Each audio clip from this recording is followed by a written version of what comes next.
hit that thumbs up thing, smash it, subscribe to the channel, turn on your notifications. So this video is actually the video before a video. Let me explain. I do a show approximately weekly with Jose Raymond called No Way Jose, and I try to come up with cool topics for us to talk about.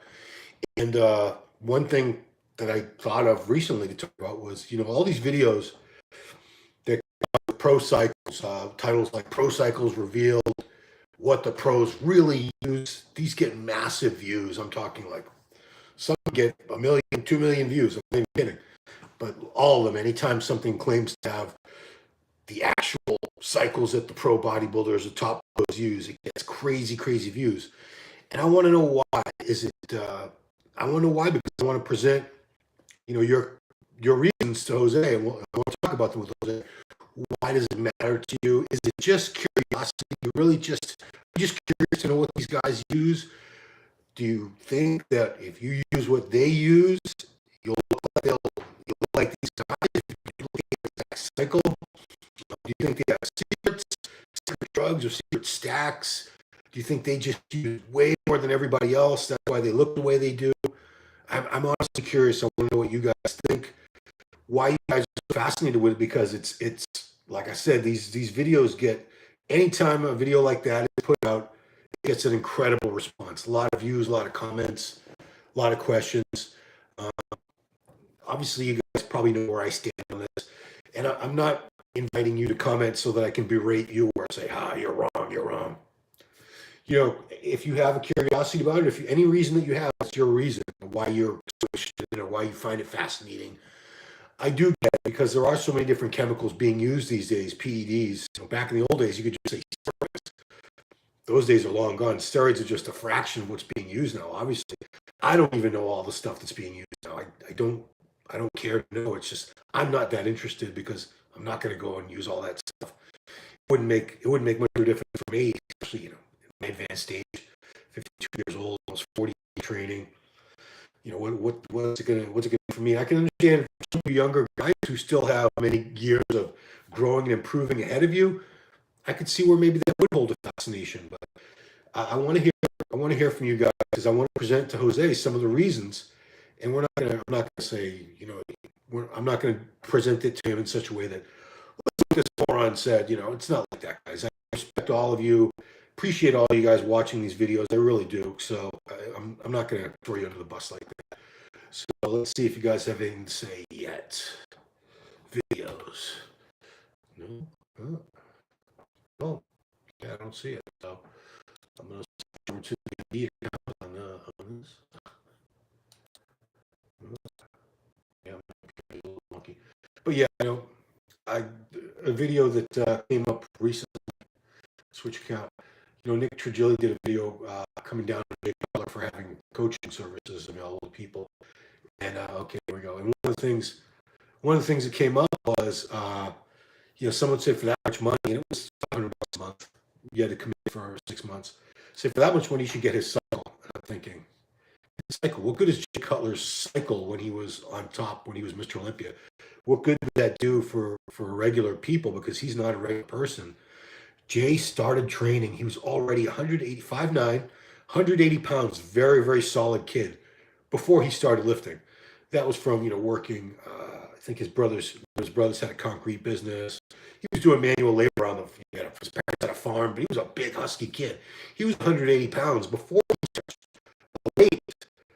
Forget about steroids. And then a year later, we can see maybe he was using steroids in his first year, because he was a teenager. He went from 180 to 240 in 1 year. He went on 60 pounds. And he wasn't any fat, really, so 60 pounds of muscle. So, Ron, you still juice or TRT? Oh, we're not talking about me. No, I juice. It's testosterone optimization. It's not TRT, because true TRT is only, and like, why does it matter what I do? Is it just curious, or you think people usually want to know, because if they see someone who looks better than them, they want to know why. They want to make an excuse. And the easiest excuse is, if you're natural and that person's on drugs, you can just say, well, they're on drugs, they're on steroids, I'm not. So that's why they look better. And now let's take it to another level. People are on drugs, they'll look at more drugs or better drugs. It's always something. It's usually kind of an excuse thing as to why this person's better than you. I do look better than a lot of you, and a lot of you look better than me. You know, I have slightly above average genetics, nothing spectacular at all. I've been training for 38 years, very consistently, eating very, very consistently. You know, 6 times a day. Usually, lately it's been 5 solid meals and a shake. But for many, many years, it was 6 meals a day, solid meals. That's a lot of different food. He said, Hazel Bagel. I'm a natural lifter. Learning about the physiological biological mechanisms of muscle growth is what I like. Okay, so that's just a curiosity about PEDs for enhancing drugs. You know, that's different from needing to know exactly what X or Y person is using, because it really has little bearing because we're all so genetically diverse. You know, like I said, you guys, someone out there could do my exact cycle even when I was on tons of shit for contests. Some of you look way better than me. Some of you wouldn't look anywhere near as good as me. Genetics plus years of training, eating, it all factors in. Barry, it's very consistent with these. Choppy audio. I don't know why why it does that sometimes. Barry Kitchen. One is you're telling me more is better. If somebody's bigger than me, they're not using more. There's some sarcasm. Oh, we're young, took meat testing. It's not true. It's more is better with drugs only at a certain point. At a certain point, more is not better. You're not going to get any more muscle size. You're just going to get side effects. It's kind of like, I use the example of like alcohol.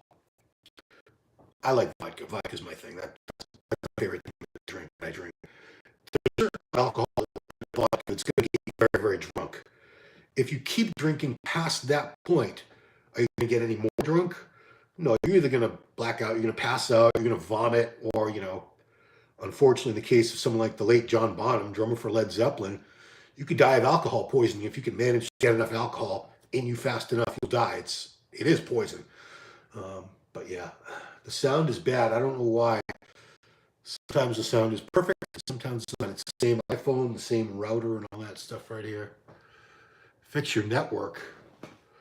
Yeah. Don't know what's wrong with it. Sound still bad, guys?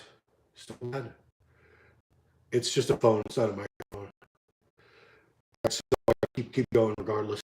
I won't make this a long one anyway. Say no what I heard.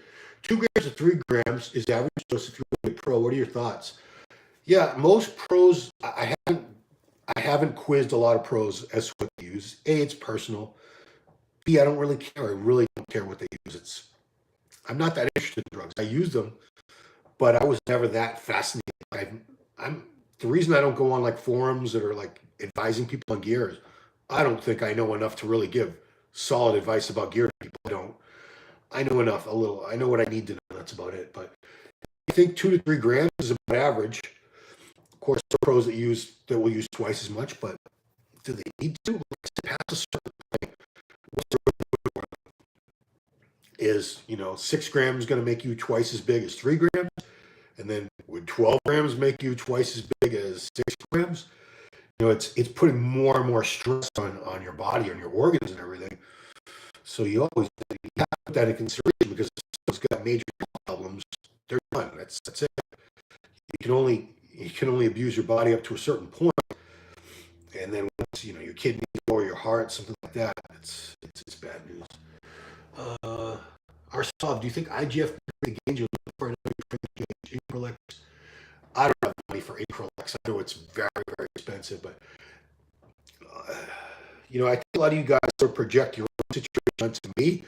I'm not in a situation. A lot of you guys are much older than me. You have not been training as long as I have. You have more gains ahead of you. I'm done. I blasted a ton of IGF, all this Acrylex. Maybe I could get a little bigger. I'm not going to get much bigger. You really think a 52-year-old guy who's been training for almost 40 years, consistently, eating consistently, and juicing on and off, but mostly on, since I was 27 years old, you really think I'm capable of getting much bigger? Unfortunately. There's this myth that anybody can be as big as they want to be. It's not true. We all have genetics. It's twisted because sometimes you see these guys are enormous. They started out looking pretty thin, and you're like, well, I look like that. And if you've been training, and especially if you've been eating well, training hard, and using drugs for at least a couple of years, you would know if you had spectacular genetics, those red genetics, because you would already be way bigger than pretty much everybody around you. You'd be the biggest guy in the gym. People would be like, "Oh my God, look at that guy! He's enormous." It wouldn't take long. These people with spectacular genetics, it happens pretty quick for them, and they don't need grams and grams. They'll respond pretty well. I'm not saying they don't use more down the line, but a lot of them, when they start out at pretty moderate doses, I've talked to them. I'm talking 500 gram total, like 500 milligrams a test, maybe 500 milligrams a deca, maybe they blow up.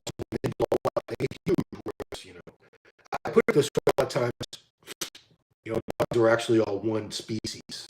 Canis, I don't know. Dogs are one species. There are not different species of dogs. They're different breeds. Human beings, we're all one species, but there are many breeds among us. There's a lot of genetic variation. So I put it this way: some people are like Chihuahuas. They were not meant to be big. Like you give steroids to a Chihuahua, it'll be a big Chihuahua. It's still not going to be very big. You give steroids to like a pit bull or a mastiff or a Rottweiler or a big, thicker, huskier dog. It's going to be a big freaking dog. But some of you guys are Chihuahuas thinking you're going to be a bull mastiff one day. It's not happening. How many dogs you do? And again, you look at these pros.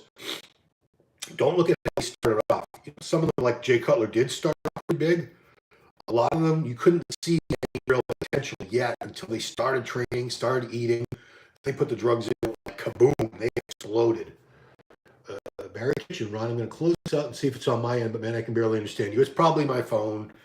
I don't know why sometimes it's like this, cutting in and out. Yeah. All right, guys. Yeah, you know what? I'm going to do this with Jose. I was hoping to get more comments and stuff to bring from you guys to him, but if the audio is bad, I don't want to stretch this out and make this really tough to do that anymore. So, please leave some questions, leave things for me to bring, because I am going to talk about this later. I want a really good, deep conversation with this about him. Why people are fascinated with what the pros use. What are the different reasons people why do they care? And ultimately, how does it apply to the rest of us, the average people that aren't these genetically blessed specimens walking around the earth? Yeah. All right, guys. So sorry about the audio. Appreciate those of you who stick with me and try to make it work, but yeah, I don't know. Sometimes the service here ain't that great. Thanks for watching.